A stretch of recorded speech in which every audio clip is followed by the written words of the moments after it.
최근에 이제 바디 프로필 열풍이 많이 불잖아요. 결국 바프를 찍으려면 근육량을 늘리는 것도 중요하지만 보통 안티에이징이자 리프팅 시술이 되고, 흔히 말씀드리게 되는 게 고주파 리프팅 계열 시술이 될 텐데요.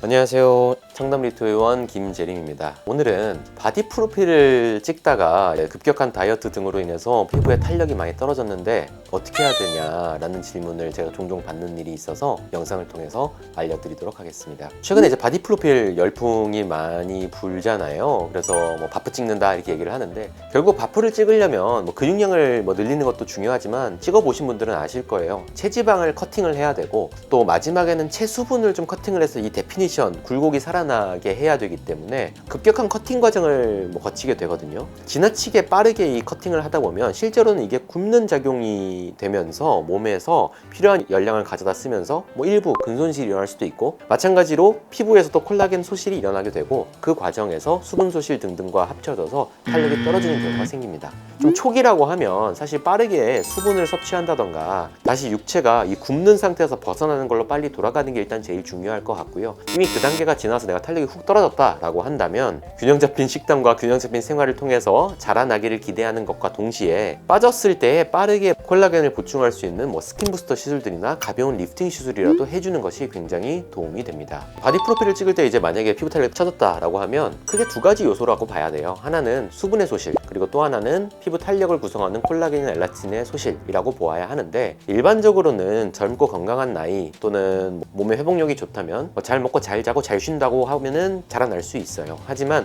조금 더 도움을 받고 싶다라고 하면 두 가지 측면에서 접근을 하는 게 좋을 것 같아요. 첫 번째는 피부 자체에 콜라겐을 재생하거나 수분을 공급하는 주사 시술들, 스킨 부스터 시술들을 해주는 것이 도움이 될 수 있겠고요. 이 경우에 타격을 받은 지 얼마 안 된 시점이다 라고 하면 리쥬란과 같이 재생을 돕는 시술도 도움이 될 수 있겠고, 조금 시간이 지난 상태다 라고 해서 콜라겐을 장기적으로 더 채워나가겠다 라고 하면 피부에 주사를 해주는 주베룩 시술도 장기적으로 피부에 콜라겐을 형성시키는 것이기 때문에 도움이 될 수 있겠고요. 조금 간단하게 가서 내가 푸석푸석해지고 건조해진 것만 조금 잡겠다라고 하면 홈케어로라도 수분 관리를 충분히 해주시거나 수분크림을 여러 번 하루에 바르시거나, 아니라면 병원에서는 가벼운 물광 주사라도 맞는 것이 좀 도움이 될 수 있겠다라고 말씀을 드릴 것 같습니다. 그리고 두 번째로, 콜라겐의 소실로 인해서 피부 탄력이 떨어지고 있다. 근데 내가 만약에 최소 나이가 30대다.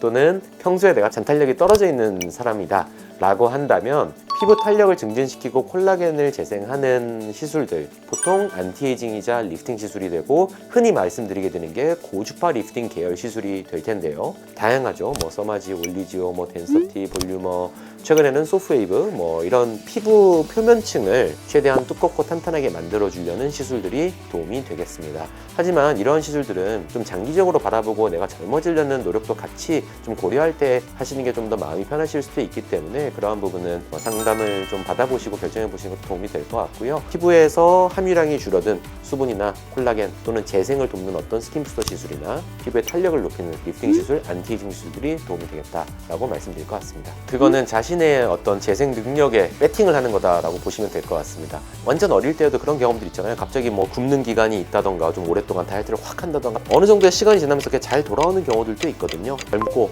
몸의 재생이나 피부의 재생이 좋을 때에는. 그래서 그런 게 좋다면 시간을 두고 균형 잡힌 식단과 균형 잡힌 생활 습관을 가지고 다시 그렇게 급격한 다이어트를 한동안 하지 않는다라고 하면 다시 탱탱하게 돌아올 수 있습니다. 근데 거기에 보통 크게 베팅을 하지 않기 때문에 최악의 경우에는 그렇게 소실된 것들이 많이 못 돌아오고 그냥 그 상태에서 유지되다가 천천히 자신의 노화의 속도에 맞춰서 더 소실되어가는 과정을 거칠 수도 있겠습니다. 그래서 그 부분은 자기의 나이나 원래부터 자기가 살이 굉장히 그득그득하고 피부도 두껍고 단단하고 이런 사람들이었으면 사실 다이어트하고 조금 약간 후줄근해도 본인이 아실 거예요. 좀만 지나면 다시 탱글탱글 금방 됩니다. 근데 그러지 않은 경우라면 조금 긴 시간, 최소 수개월 정도는 걸릴 수도 있겠고, 그 과정을 조금 줄이고 싶거나 그러한 걱정이 있다라고 하면 가벼운 시술이라도 조금 시술에 도움을 받는 것이 좀 더 빠른 회복이 될 수 있지 않을까라고 생각을 합니다. 좀 쉽게 생각해서 우리가 갑자기 한 2주를 만약에 굶었다. 그러면 뭐안 좋은 이야기지만 어디 뭐 조난당했다가 뭐 구조되는 분들 보면은 되게 막 말라 있잖아요. 사람이라는 게 이제 조금 긴 시간, 아주 길지 않아도 며칠 이상, 일주일 이상만 가도 바로 금식의 상태로 들어가면 우리가 패스팅 스테이트라고 해서 뭔가 몸의 양분을 전부 다 긴급하게 다 빨아들이는 그러한 모드로 돌아가게 되는데, 그 경우에 근손실 일어나고 뭔가 체중 감소 일어나고 심지어 골밀도도 조금씩 줄어들고 하는데, 그 경우에 돌아오면 제일 먼저 하는 게 충분한 영양 공급, 또는 그러고 좀 체력이 회복되면 운동을 하면서 뭐 단백질을 더 많이 섭취한다던가 이런 여러 가지 도움을 주게 되잖아요. 같은 맥락에서 피부에 즉각적인 어떤 도움을 줄 수 있는 영양분의 주입, 또는 그것이 더 잘 자극될 수 있도록 새로운 자극을 주는 리프팅 기술들이 도움이 되는 것은 분명하니, 그런 부분은 본인이 잘 지켜보시면서 결정해 보시면 될 것 같습니다. 네, 오늘은 바디 프로필 또는 바디 프로필뿐만 아니라 2-3주 굉장히 야근을 많이 한다거나 시험 기간을 거친다거나 굉장히 큰 스트레스 받는다거나 하면서 피부 탄력이 훅 떨어졌다라고 할 때 어떤 시술이나 또는 어떠한 방식을 가지고 접근을 하면 좋을까에 대해서 영상을 통해서 준비 드려 보았고요. 다음에 또 좋은 영상으로 찾아뵙도록 하겠습니다. 감사합니다.